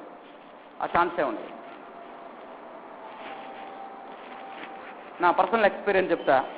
నేను మ్యారేజ్ కాకముందు, వివాహం కాకముందు ఒకసారి ఉదయం 7 గంటల సమయంలో ఆ రోడ్డు మీద పొలంలో ఒక యంగ్ గర్ల్, ఒక యవనస్తులైన ఒక అమ్మాయితో మాట్లాడుతూ ఉన్నా. చాలా దూరం నుంచి మా బంధువు ఒక ఆయన చూస్తున్నాడు. నాకు టెన్షన్ పుడతా ఉంది. అంటే నా గురించి ఏమైనా మిస్అండర్స్టాండింగ్ చేసుకుంటాడేమో భయం వేస్తుంది. నేనేదో ఒక మంచి విషయమే మాట్లాడుతున్నా అమ్మాయితో, కానీ ఎవరు లేరు, ఒంటరిగా మాట్లాడుతాను. పగలే ఉదయం 7 గంటలు. నాకు చాలా భయం వేసి అమ్మాయితో మాట్లాడేదాన్ని వెళ్ళిపోయిన తర్వాత గబగబా వాడి దగ్గరికి వచ్చి నేను అడిగా, అరే ఇందాక నేను ఒక అమ్మాయితో మాట్లాడుతున్నా, నువ్వేమనుకున్నావు అని అన్నా. వాడు ఏమన్నాడు తెలుసా? నిజంగా ఆ మాట నిజంగా ఐ ప్రైజ్ గాడ్, నేను దేవుని స్తుతించాను. ఆయన అంటే, రాము, ఉదయం 7 గంటలప్పుడు కాదు, అర్ధరాత్రి 2 గంటలప్పుడు నువ్వు ఒక అమ్మాయితో మాట్లాడినా దేవుని గురించే మాట్లాడతావని నమ్ముతున్నానే అన్న. ప్రైజ్ ద లార్డ్, హల్లెలూయా. నాకైతే నిజంగా ఐ ప్రైజ్ గాడ్, దేవుని స్తుతించి ఆరాధించాను. నా సొంత గ్రామంలో నేను పుట్టినటువంటి ఊరిలో దేవుడు నాకు అంత సాక్ష్యాన్ని ఇచ్చాడు. అంటే నిందకు అసలు అవకాశమే లేదు, no chance. What about you? అనింద్యముగా అది ఎలా వచ్చింది? మన క్యారెక్టర్ని బట్టి వస్తుంది. వీడు ఎక్కడ మాట్లాడినా, ఎవరితో మాట్లాడినా, ఎప్పుడు మాట్లాడినా ఇదే సంగతి మాట్లాడతాడు. అవసరమైందే మాట్లాడతాడు, ఎక్స్ట్రా ఏమీ మాట్లాడు. But it's the good character. అటువంటి మంచి సాక్ష్యాన్ని దేవుడు నాకు ఇచ్చాడు. దాన్ని బట్టి నిజంగా ఐ ప్రైజ్ గాడ్. నాకైతే భయం వేసింది, కానీ నేను వెంటనే దేవుని స్తుతించా. ప్రభువా, నా సొంత గ్రామంలో ఇంత మంచి సాక్ష్యం ఇచ్చావయ్యా, నీకు వందనాలని ఐ ప్రైజ్ గాడ్. నేను దేవుని మనసారా స్తుతించి ఆరాధించాను. ప్రియులారా, మన డైలీ లైఫ్లో నిందకు తావీయనటువంటి జీవితాన్ని మనం జీవించాలి. బైబిల్లో నోవాహు గురించి రాయబడింది. నోవాహు తన తరములో నిందారహితుడిగా ఉన్నాడంట. ఎలా ఉన్నాడు? నిందారహితుడిగా ఉన్నాడు. నువ్వు ఎలా ఉన్నావు? లాస్ట్ చివరి మాట చెప్పి నేను ముగిస్తా. ఇప్పుడు నెక్స్ట్ హృదయం. మొదటిది ధైర్యవంతమైన హృదయం, రెండోది యథార్థ హృదయం, మూడోది తల్లి లాంటి హృదయం, నాలుగవది పవిత్ర హృదయం, చివరిది తండ్రి లాంటి హృదయం. మీరు ప్యాసేజ్ చదివారు, మరి తండ్రి కనపడ్డట దాంట్లో? చెప్తారు ఎక్కడైనా ఉందాము? ఏడం తండ్రి. ఎన్నో వచనం చూడండి బైబిల్ గ్రంథంలో 12వ వచనం చూద్దాం మనం. దశలోనికయులకు మొదటి పత్రిక 2వ అధ్యాయం 12వ వచనం. 11, 12 కలిసి ఉన్నాయి, నేను చదువుతున్నా చూడండి. తన రాజ్యమునకు మహిమకు మిమ్మల్ని పిలుస్తున్న దేవునికి తగినట్టుగా మీరు నడుచుకొనవలెనని మేము మీలో ప్రతి వానిని హెచ్చరించుచు, ధైర్యపరచుచు, సాక్ష్యమిచ్చుచు తండ్రి. సర్కిల్ గీసుకోండి. పౌలు తల్లి లాంటి వాడు మాత్రమే కాదు, రెండో కంపారిజన్ ఉంది ఇక్కడ. ఎలాంటి వాడంట?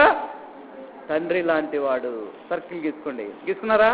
ఈ పాత్రలో తల్లి ఉండాడు, తల్లి పాత్ర పోషించాడు. రెండోది తండ్రి పాత్ర కూడా. తండ్రి తన బిడ్డలు నడుచుకున్న రీతిగా ప్రతి వాణిలో మేము తండ్రి ఎలా నడుచుకుంటాడు. తండ్రి ఎలా నడుచుకుంటాడు? తండ్రి ఇక్కడ చాలా మంది తండ్రులు ఉన్నారు. అవులన్నా, బిగ్ ఫాదర్, మనందరికంటే పెద్ద తండ్రి ఆయన, ఏజ్డ్ ఫాదర్. ఒక తండ్రి ఎలా బిడ్డలే నడుచుకుంటాడు? ఇక్కడ 3 విషయాలు రాశాడు. నెంబర్ 1 చెప్పాలి, మీరేమో అక్కడే ఏమన్నా చూడండి. మొట్టమొదటి ఎలా నడుచుకున్నాడు తండ్రి? ఒకటేంటి? హెచ్చరించుట ఉందా? రెండోది ధైర్యపరచుట, మూడోది సాక్ష్యం ఇచ్చుట. ఇవి తండ్రి చేసే పనులు. ఒక తండ్రి తన కుమారుడిని ఏం చేస్తాడు? హెచ్చరిస్తాడు. రెండోది ధైర్యపరుస్తాడు. మూడోది సాక్ష్యం ఇస్తాడు. 4వ పాయింట్ ఉంది, దర్శిస్తాడు. 4వది ఏంటి? దర్శిస్తాడు. దానికి రిఫరెన్స్ నేను తర్వాత చెప్తా. ఓకే, నెంబర్ 1 చూసారా? ఎంతగా వచనం చూసారా? 12లో చూడండి, మళ్ళీ చదువుదాం. 11, 12 కలుస్తున్నాయి. తన రాజ్యానికి మహిమకు మిమ్మల్ని పిలుస్తున్న దేవునికి తగినట్టుగా మీరు నడుచుకునవల్లని మేము మీలో ప్రతి వాణిని హెచ్చరించుచు. ఒకటేసుకోండి అక్కడ. గమనించారా వచనం? ఏంటి? మొట్టమొదటిది హెచ్చరించుచు, రెండోది ధైర్యపరచుచు, మూడోది సాక్ష్యం ఇచ్చుచు, 4వది దర్శించు. దానికి రిఫరెన్స్ రాసుకోండి. దర్శించుచు 17-18 వచనాలు. 17-18 వచనాలు చదువుతున్న. 17 సహోదరులారా, మేము శరీరాన్ని బట్టి కొద్ది కాలం మిమ్మల్ని ఎడబాసి ఉన్నను, మనసును బట్టి మీ దగ్గరే ఉండి మిగుల అపేక్షతో మీ ముఖం చూడవలనని మరెక్కువగా ప్రయత్నం చేసితిమి. కాబట్టి మేము మీ యొద్దకు రావాలని ఉంటిమి.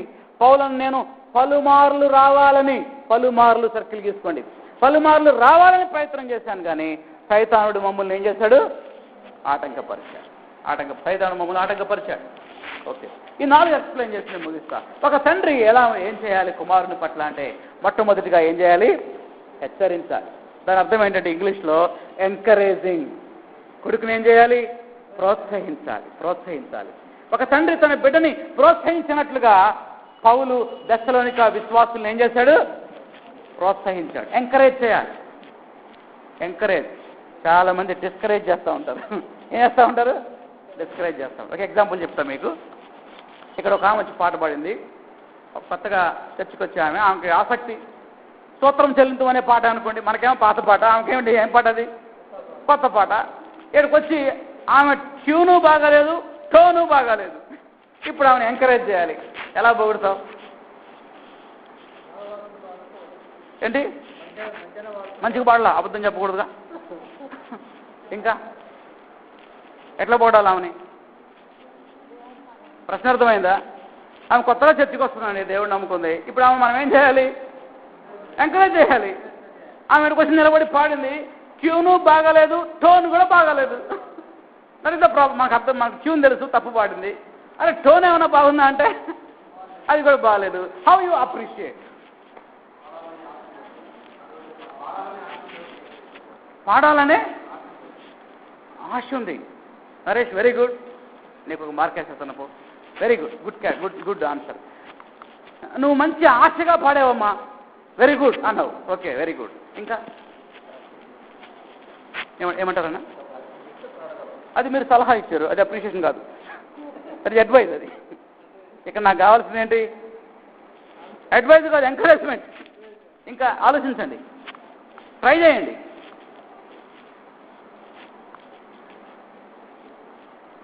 ఏం ఆలోచన రావట్లేదా? నేను చెప్తా, నువ్వు అది నిలబడి పాడావు, గ్రేట్.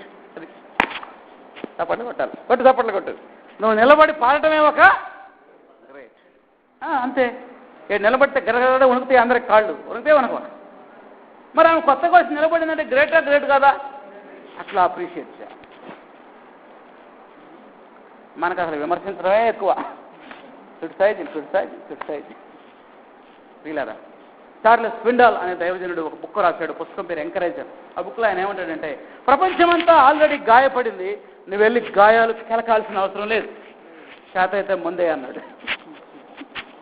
చేత అయితే ఏమేయాలి? అర్థమైంది నేను చెప్పింది? ప్రపంచం అంతా ఆల్రెడీ ఏం పడింది? గాయపడింది. గాయం లేనివాడంటే ఎవడు కూడా లేడు. ప్రతి గుండె గాయమైంది. నువ్వు వెళ్ళి దాని మీద కారం చల్లాల్సిన పని లేదు. నీకేదన్నా చేత అయితే ఏమయ్యాలి? కొంచెం ముందే ఎంకరేజ్ చేయి. ప్రియులరా, అట్లా ఎంకరేజ్ చేస్తే వాళ్ళు చాలా గొప్పవాళ్ళు అవుతారు. అవునా కాదు? నేను అంటాను, 10 సార్లు పొగిడితే కానీ ఒక్కసారి విమర్శించే హక్కు నీకు రాదు. ఒక వ్యక్తిని ఒకసారి విమర్శించాలంటే ముందు ఎన్నిసార్లు పోడాలి ఆ వ్యక్తిని? నువ్వు కనీసం 10 సార్లు. ఇది నా కొటేషన్. నువ్వు ఏనాడు పొగడలేదు, ఒక్కసారి వచ్చి విమర్శిస్తే ఆ మనిషి రిసీవ్ చేసుకుంటారా? చేసుకోరు. నీ పట్ల అతనికి ద్వేషం పెరుగుతుంది. నేనంటే ఇష్టం లేదు కావాలనుకుంటా. కాబట్టి ఈ రోజు నుంచి మన యాటిట్యూడ్లో మార్పు రావాలి. Try to encourage each other. ఒకరినొకరు మనం ఇప్పుడు ఏం చేసుకోవాలి? ప్రోత్సహించుకోవాలి. ఏం చేసుకోవాలి? పౌలు అంటున్నాడు, మీలో ప్రతి వాణిని నేను ఎంకరేజ్ చేశాను అంటున్నాడు. Number 2, comforting. ఆదరించాను. రెండోది ఏంటి? ఆదరించాడు. మన దాంట్లో తెలుగు బైబిల్లో ధైర్యపరిచాననే మాట ఉంది. దాని అర్థం ఏంటంటే ఇంగ్లీష్లో ఏం రాశాడంటే కంఫర్టింగ్, ధైర్యపరిచాను. చాలా మందికి ధైర్యం అవసరం అండి. కొంతమంది సూసైడ్ చేసుకోవాలనుకుంటున్నారు భయపడిపోయి. ఈ బాధలు, ఈ కష్టాలు పోవేమో అనుకుంటున్నారు. ఒక ఆమె అనారోగ్యంతో మంచాన పడి ఉంటే మనం వెళ్ళి దర్శిస్తే చాలు, వాళ్ళకి ఏమొస్తుంది? ఎంతో ఆదరణ, ధైర్యం వస్తుంది. కనుక ఆదరించే వాళ్ళు కావాలి. అప్పుడు సంఘం బాగా అభివృద్ధి చెందుతుంది. మన సంఘంలో పలానా వాళ్ళకి బాధలేదని తెలిసిందనుకో, వాళ్ళు మీ పక్కింటి వాళ్ళే అనుకో, మీ బస్తీలో వాళ్ళు అనుకో, కనీసం అట్లా మార్కెట్కి పోయేటప్పుడైనా అక్కడ బాగాలేదని మన పాస్టర్ అనే చెప్పాడు, పలకరిద్దామని పో. వాళ్ళకి ఎంతో ధైర్యం, ఎంతో ప్రోత్సాహం. మూడోది ఏంటంటే సాక్ష్యం ఇచ్చుట. మూడోది ఏంటి? సాక్ష్యం ఇచ్చుట. ఏం సాక్ష్యం చెప్పాలంటే నీ సాక్ష్యమే చెప్పాలి. మీ కొడుకుని హాస్టల్లో వేసావండి, ఏమేసావు? ఆడు రోజు పప్పే అంటున్నాడు. ఏంది డాడీ నన్ను తీసుకొచ్చి పడేసావు, ఇక్కడ ఏముంది రోజు పప్పే. అప్పుడు వాడికి ఎలా సాక్ష్యం చెప్తావు? రే 20 ఏళ్ల క్రితం మేము పురుగులు అన్నం తిన్నావురా, ఎక్కడ హాస్టల్లో పురుగులు అన్నం చదువుకున్నావు, నీకు ఇంకా పురుగులు రావట్లేదురా బాబు, కనీసం నీ పప్పు అన్న వేస్తున్నారు అని నీ సాక్ష్యం చెప్పి వాడిని ఏం చేస్తావు? ఎంకరేజ్ చేస్తావు. మనం కూడా అంతే. కొత్తగా మారు మనసు పొందిన వాళ్ళు ఎన్నో శ్రమలు పడుతూ ఉంటారు, బాధలు పడుతూ ఉంటారు. విగ్రహారాధన మానేసినందుకు వెలివేయబడిన వాళ్ళు ఉంటారు. అలాంటి వాళ్ళ దగ్గరికి వెళ్ళి నువ్వు చెప్పాలి, నీ సాక్ష్యం చెప్పాలి. అవునయ్యా, నేను కూడా మారు మనసు పొందినప్పుడు నాకు ఇలాంటి కష్టాలే వచ్చినాయి, బాప్తిస్మం ఇలాంటి శోధనలు వచ్చినాయి, నువ్వు ధైర్యంగా ఉండు, ఏం కాదు, మమ్మల్ని నిలబెట్టాడు దేవుడని నీ సాక్ష్యాన్ని చెప్పి ఇతరులను ఏం చేయాలి? బలపరచాలి. అర్థమైందా? ఈ పని మనం చేయాలి. అప్పుడు కొత్తగా నమ్ముకున్న వాళ్ళు దేవునిలో మరింత దేవునిలో ఎదుగుతారు, మరింత దేవుళ్ళు ఎదుగుతారు. చివరిది ఏంటంటే విజిటింగ్. వాళ్ళు ఏం చేయాలి? దర్శించాలి. చూడండి, పౌలు దెస్సలోనికలను చూడాలని ఆయనకు ఆశ కలిగింది. 17వ వచనం చూడండి, చదవండి. 17వ వచనం, వర్స్ 17. సహోదరులారా,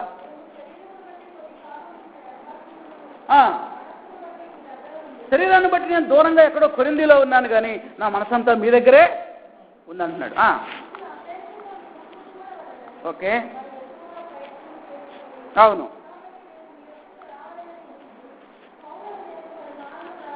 ఆగండి. పౌలు ఆ ఊరు పోవాలి ఎన్నిసార్లు ప్రయత్నం చేశాడు?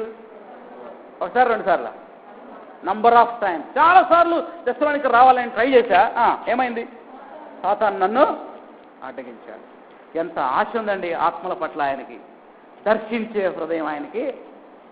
విజిటింగ్. ఒక తండ్రి తన బిడ్డని ఎక్కడ చదువుకుంటున్నాడు? హైదరాబాద్లో తేజ. భాస్కర్ అన్నకి ఏమనిపిస్తుంది? సెలవు వస్తే వాడి దగ్గరికి వెళ్ళి చూడాలి, విజిట్ చేయాలి. ఒక తండ్రి ఏం కోరుకుంటాడంటే, నా కుమారుడు దూరంలో ఉన్నాడు, ఆదివారం ఎప్పుడు వస్తుందా, ఇల్లు వెళ్దాం అనేటువంటి కోరిక ఒక తండ్రికి ఉంటుంది అన్నమాట. మనం కూడా అంతే. నూతనమైన విశ్వాసుల్ని మనం ఎవరినైతే పెంచుతున్నామో దేవుళ్ళు, మన బస్తీలో కొత్తగా చర్చికి వచ్చేవాళ్ళు చర్చికి రాలేదనుకో, ఈరోజు కనీసం రేపైనా కలిసి మీరు ఎందుకు రాలేదు, రాత్రి మంచి వాక్య భాగం విన్నాం, మీరు రాకపోతే మంచిగా లేదు అని వాళ్ళని దర్శిస్తే వాళ్ళకి ఎంతో బూస్ట్ ఇచ్చినట్టే, వాళ్ళకి ఎంతో బలమో ఇచ్చినట్టే. కనుక పౌలు ఒక తండ్రిగా 4 పనులు చేస్తున్నాడు. ఏమేం పనులు చెప్పండి? 1, మర్చిపోయారా? హెచ్చరిస్తున్నాడు. 2, ధైర్యపరుస్తున్నాడు. 3, సాక్ష్యం చెప్తున్నాడు. ఎవరి సాక్ష్యం? ఎవరితో బయట వాళ్ళది కాదు, తన సాక్ష్యమే చెప్తున్నాడు. 4, దర్శిస్తాడు. ఒకరోజు మా పెద్ద పాప శాండిల్స్ లేవని బాధపడుతుంది. డాడీ నాకు శాండిల్స్ కొనిపించమని. నేను అన్నా, అరే బాబు నీకు శాండిల్స్ లేవని బాధపడుతున్నావు, 10th క్లాస్ వరకు మా నాన్న చెప్పులే కొనలేదు నన్ను. నాకు ఏం కొనలేదు? చెప్పులే కొనలేదు. కాలేజీకి వెళ్ళేటప్పుడు ప్యాంట్ వేసుకుంటే అప్పుడు రెండు రబ్బర్ చెప్పులు కొనిపించారు, 10 రూపాయల చెప్పులు. That is my test money. అలాగా డాడీ నువ్వు 10th క్లాస్ వరకు వేసుకోలేదు చెప్పులు? అవును నాన్న, 10th క్లాస్ వరకు నా చెప్పులే లేవు. That my test money, encourage my child. నా సాక్ష్యం నా బిడ్డను ఏం చేస్తుంది? ఇప్పుడు ప్రోత్సాహాన్ని ఇస్తాం. ఏం పర్వాలేదు బిడ్డ, క్రిస్మస్ పండుగ తప్పనిసరిగా కొంటా శాండిల్స్ అని చెప్పిన మా బిడ్డ. So we should encourage our kids by our test money. చివరిగా విజిటింగ్. దర్శించాలని ప్రయత్నం చేశాడు, వీలు పడలా. దర్శించాడు. ఎలా దర్శించాడు చెప్పగలరా? దర్శించడానికి ప్రయత్నం చేశాడు, వీలు పడలేదు. నేను అంటున్నా దర్శించాడు అన్న. ఎలా?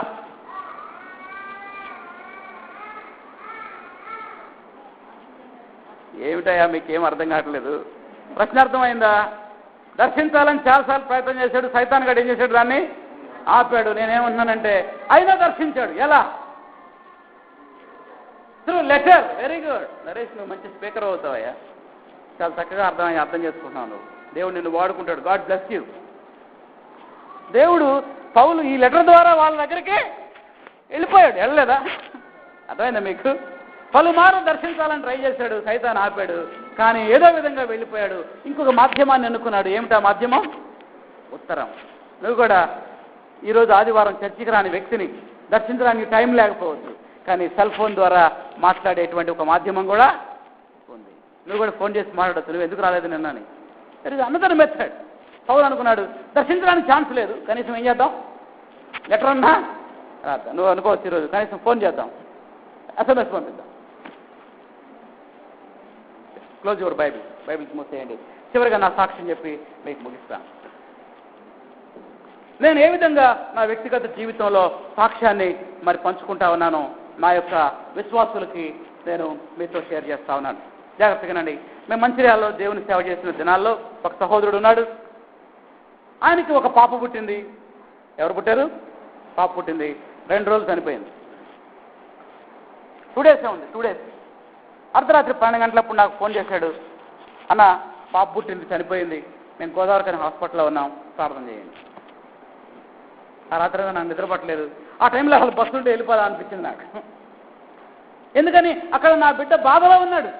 ఆయన ఇప్పుడు నేనేం చేయాలో పోయి ఆదరించాలి. ఉదయాన్నే 3 గంటలకు వెళ్ళేసా, ఫ్రెష్ అప్ అయి 4 గంటలకు బయలుదేరినా, 5 గంటలకల్లా హాస్పిటల్లో ఉన్నా. అసలు ఆ సహోదరుడు స్టన్ అయిపోయాడమ్మా.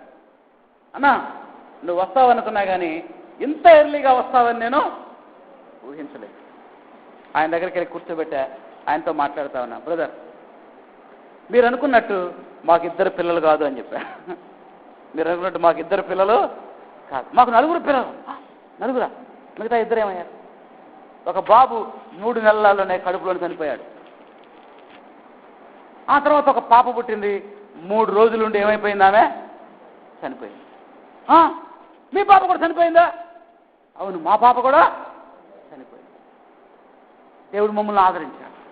నిజంగా ఆ మాట చెప్పినప్పుడు ఆ సహోదరుడు ఎంతో ధైర్యాన్ని, ఆదరణ పొందాడు. హల్లెలూయా. ఆ రోజు మా పాప చనిపోయినప్పుడు, దాదాపు 11 ఏళ్ళు అయింది. మా పాప చనిపోయినప్పుడు నేను దేవుణ్ణి ప్రశ్నించాను. దేవా, ఎందుకు ఇచ్చావు ఈ బిడ్డని? నువ్వు ఎందుకు తీసుకున్నావు? మాకెందుకు ఈ కష్టం? మాకెందుకు ఈ శ్రమ? ఎందుకు ఈ బిడ్డని 9 నెలల కడుపులో మోయాలి? నా భార్య డెలివరీ అయింది, ఆమె ఒక హాస్పిటల్లో ఉంది. బిడ్డను తీసుకుని నేను ఒక హాస్పిటల్కి వెళ్ళిపోయి, ఆమె మత్తు వదలకముందే వేరే హాస్పిటల్కి వెళ్ళిపోయి, హాస్పిటల్లో 3 రోజులు ఉంది, చనిపోయింది. చచ్చిపోయిన బిడ్డను కూడా తీసుకొచ్చి ఏమో చూపిలా. ఏమో చచ్చిపోయిన సంగతి కూడా తెలియదు. ఆ అమ్మాయిని చిన్న బాక్స్లో పెట్టుకుని మేము ఏ ఊరిలో పరిచయం చేస్తున్నాం ఆ పల్లెటూరు తీసుకెళ్ళాం. నేనే నా చేతులతో ఆ బిడ్డను పాతిపెట్టి మళ్ళీ హాస్పిటల్కి వచ్చా. రాగానే అడిగింది, పాప ఎలా ఉందండి? పాప బాగానే ఉందమ్మా. ఆ రాత్రి చాలా వేదనతో ఉన్నాం. నేను నా నోటితో చెప్పలేక మా సంఘస్థులు 2 తీసుకొచ్చా. వాళ్ళు ఆ రాత్రి ఆమెకు చెప్పారు. ఆమె చాలా విలువెల్లాడిపోయింది. కనీసం పాప ఎలా ఉంటుందో చూడటమైనా నన్ను చూడనే లేదే. అసలే అంతకుముందు 3 months ప్రెగ్నెంట్ పోయింది. మళ్ళీ ఇప్పుడు పాప పుట్టి చనిపోయింది. పిల్లల కోసం మేము ఆరాటపడుతున్నాం. అప్పుడు దేవుని ప్రశ్నించాను, దేవా, ఎందుకు ఇచ్చావు ఈ బిడ్డని? మళ్ళీ ఎందుకు తీసుకున్నావు? వై అంటే గాడ్ వాజ్ సైలెంట్. దేవుడు ఏం మాట్లాడలేదు. No answer. ఇప్పుడు అర్థమైంది, ఎంతమందిని సాక్ష్యం ఇచ్చి వాళ్ళని బలపరచడానిక ఆ రోజు ఆ బిడ్డను నువ్వు తీసుకుంది. అర్థమైందా తేడా? ఎందుకు ఇచ్చాడు అర్థమైందా? అనేక మంది ఇలాంటి గాయాలు పడిన వాళ్ళు నీ సేవలో ఎంతోమంది ఎదురవుతారు. వాళ్ళందరూ నువ్వు ఆదరించాలంటే ముందు నువ్వు గాయపడాలి. ఆ గాయానికి నేను మందేయాలి. ఆదరణ నువ్వు పొందాలి. ఈ ఆదరణతో నీ పరిచర్యలో ఇలాంటి అనుభవాలు కలిగిన వాళ్ళు ఎంతోమంది నీకు ఎదురవుతారు. వాళ్ళందరి దగ్గరికి వెళ్ళి నీ సాక్ష్యాన్ని చెప్పాలి. అప్పుడు వాళ్ళు ఏం చేస్తారు? ఆదరణ, ధైర్యాన్ని పొందుతారు. ఆ రోజు నేను దేవుని స్తుతించా, ప్రభువా, ఇంతమందికి ఆశీర్వాదకరంగా మారడానిక ఆ రోజు నా బిడ్డను తీసుకుంది, నీకు వందనాలయ్యా. అంటే ఆ సహోదరుని ఎలా బలపరిచాను నేను? నా యొక్క సాక్ష్యము ద్వారా, నా గాయము ద్వారా ఆయనకి నేను మందేశాను. అందుకే ఇలాంటి వైద్యుడికి ఒక పేరు పెట్టారు, గాయపడిన వైద్యుడు. ఏం వైద్యుడినా? గాయపడిన వైద్యుడు. గాయపడిన వైద్యుడే బాగా వైద్యం చేయగలడు. నీకేం అనుభవం లేకపోతే నువ్వు అంటావు, నీకేం తెలుసు అండి మా బాధ, నీకేం తెలుసు మా బాధ. ఇప్పుడు ఎవరు అనలేరు నన్ను, నీకేం తెలుసు నా బాధ. ఎందుకని? నీ బాధ ఆల్రెడీ నేనేం చేశాను? అనుభవించాను, ఆ ఎక్స్పీరియన్స్.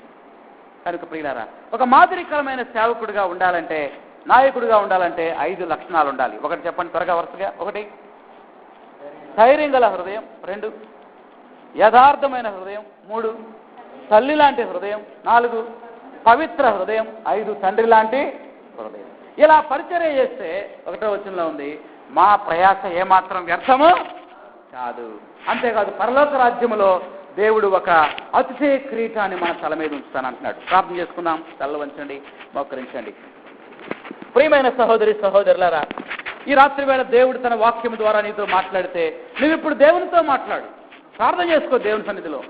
యేసయ్యా, నేను నీ యొక్క బిడ్డగా నా శ్రమలలో నా కష్టాలలో భయపడకుండా ధైర్యంగా ఉంటాను, నాకు సహాయం చేయి నాయనా అని ప్రార్థన చేసుకుందాం. నువ్వు కృంగిపోతున్నావేమో, దేవుడి రాత్రి నీతో మాట్లాడుతూ ఉన్నాడు సహోదరుడు, ఆ సహోదరి. నువ్వెందుకు భయపడుతున్నావు, నువ్వెందుకు బాధపడుతున్నావు? దేవుడు నిన్ను ధైర్యపరుస్తూ ఉన్నాడు. అపోస్తలుడైన పౌలు శ్రమపడ్డా, అవమానాలు పరచబడ్డా భయపడలేదు. దేవుని సేవలో ముందుకు దూసుకుపోయాడు. యథార్థత ఉందా? తల్లి లాంటి ప్రేమ ఉందా? కొత్తగా మారు మనసు పొందిన విశ్వాసుల పట్ల నీ ప్రేమ ఎలా ఉంది? పవిత్రమైన జీవితం ఉందా? భక్తి విషయంలో ఎలా ఉన్నాం? నీతి విషయంలో ఎలా ఉన్నాం? నిందలకు తావినటువంటి జీవితం నీకుందా? ఊరికూరిని జనం అనుమానిస్తున్నారా నిన్ను? ఎందుకు అలా జరుగుతుంది? నీ క్యారెక్టర్లో ఎక్కడ లోపం ఉంది పరీక్షించుకో. ప్రభువా, నిందకు తావినటువంటి జీవితం నాకు దయచేయి నాయనా అని ప్రార్థన చేసుకున్నాం. అంతేకాదు, దేవుని సన్నిధిలో ప్రార్థన చేసుకో. ప్రభువా, తండ్రి లాంటి హృదయం నాకు దయచేయి. ఇతరులని ప్రోత్సహించే విషయంలో, ధైర్యపరిచే విషయంలో, సాక్ష్యం ఇచ్చే విషయంలో, దర్శించే విషయంలో ఎలా ఉన్నాం? ప్రార్థన చేసుకుందాం. విత్తబడిన వాక్యం కొరకు మనం ప్రార్థన చేసుకుందాం. మనమందరము పౌలు లాంటి హృదయాన్ని కలిగి ఉన్నట్లుగా మరి మన మధ్యలో తమ నరేష్ ఉన్నాడు. నరేష్ ప్రార్థన చేస్తాడు. మహాపరిశుద్ధుడైన తండ్రి, ప్రేమగల దేవా, నీకు వందనాలు, స్తోత్రాలు చెల్లిస్తున్నాం.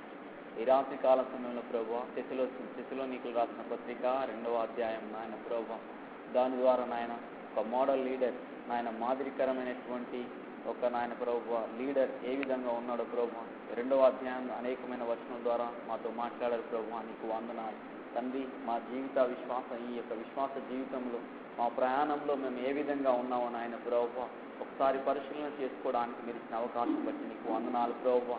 మా జీవితంలో అనేకమైన తప్పులు మేము చేస్తున్నాం ప్రభువా, దయచేసి మమ్మల్ని క్షమించండి. మమ్మల్ని రక్తంలో కడగని ప్రభువా నీకు వందనాలు ప్రభువా. నాయన పౌలులాగా మేము కూడా నాయన ప్రభువా ఆదరించే మనసు నాయన ప్రభువా, నాయన యథార్థ హృదయము నాయన, నీతి కలిగిన జీవితము నాయన తండ్రి, అనింద్యంగా జీవించడానికి ప్రభువా మా విశ్వాస ఈ ప్రయాణంలో ప్రభువా నిందకు నాయన ప్రభువా, అయ్యా అపవాది కాని ప్రభువా ఎవరి ద్వారా నాయన ప్రభువా నాయన నిందకు తావివ్వకుండా నాయన ప్రభువా, అయ్యా కలంకం లేని హృదయం కలిగి ఉండడానికి సహాయం చేయండి దేవా, నీకు వందనాలు ప్రభువా, నీకు స్తోత్రాలు ప్రభువా. నీ కొరకు మంచి సాక్షి కలిగిన జీవితాన్ని జీవించుటకు సహాయం దయచేయండి. అనేకులకు మాదిరికరంగా జీవించుటకు సహాయం చేయండి దేవా, నీకు వందనాలు దేవా, నీకు స్తోత్రాలు చెల్లిస్తున్నాను నాయన ప్రభువా. పౌలు అనేకమైనటువంటి వేదనలు నాయన ప్రభువా, అయ్యా నీ పరిచర్య నాయన చేసినప్పుడు నాయన ప్రభువా మేలు చేసి నాయన ప్రభువా కీడు అనుభవించిన విధంగా మేము చూస్తున్నాము నాయన. ఫిలిప్పు ప్రదేశంలో నాయన ప్రభువా ఆ దేశంలో జరిగిన విధంగా మేము నాయన ప్రభువా ఈ నేటి దినాలలో ప్రభువా కొంచెం కష్టం కలిగానే ప్రభువా ఎంతగానో డిసప్పాయింట్గా నాయన ప్రభువా ఫీల్ అవుతున్నాను. దయచేసి మమ్మల్ని క్షమించండి. అటువంటి మనసు కలిగి జీవిస్తున్నాం నాయన ప్రభువా. అయ్యా ఇక ముందు దినాలలో ప్రభువా నీ కొరకు నాయన ప్రభువా సాక్షిగా జీవించడానికి, అనింద్యంగా ఉండడానికి, నీతిగా జీవించడానికి, యథార్థ హృదయం కలిగి ఉండడానికి, ధైర్యం కలిగిన హృదయం కలిగి జీవించుటకు నాయన ప్రభువా తల్లి లాంటి మనస్సు నాయన ప్రభువా ఆదరించే మనసు కలిగి ఉండటకు సహాయం చేయని దేవా, నీకు వందనాలు తండ్రి లాంటి మనసు కలిగి ఉండటకు సహాయం దయచేయని ప్రభువా. తోటి విశ్వాసుల పట్ల నాయన ప్రభువా మాదిరికరంగా ఉండటకు నాయన, మోడల్ లీడర్గా ఉండటకు సహాయం చేయమని వేడుకొని దేవా, నీకు స్తోత్రాలు చెల్లిస్తున్నాను. విన్నటువంటి వాక్యాన్ని దుష్టుడు ఎత్తుకొని పోకుండా నాయన ప్రభువా మా హృదయ ఫలింప చేయమని నాయన ప్రభువా, వినడం మాత్రమే కాదు నాయన ప్రభువా అది ఆచరణలో పెట్టుటకు సహాయం చేయమని వేడుకొంచు యేసుక్రీస్తు నామములో ప్రార్థిస్తున్నాను తండ్రి. ఆమేన్.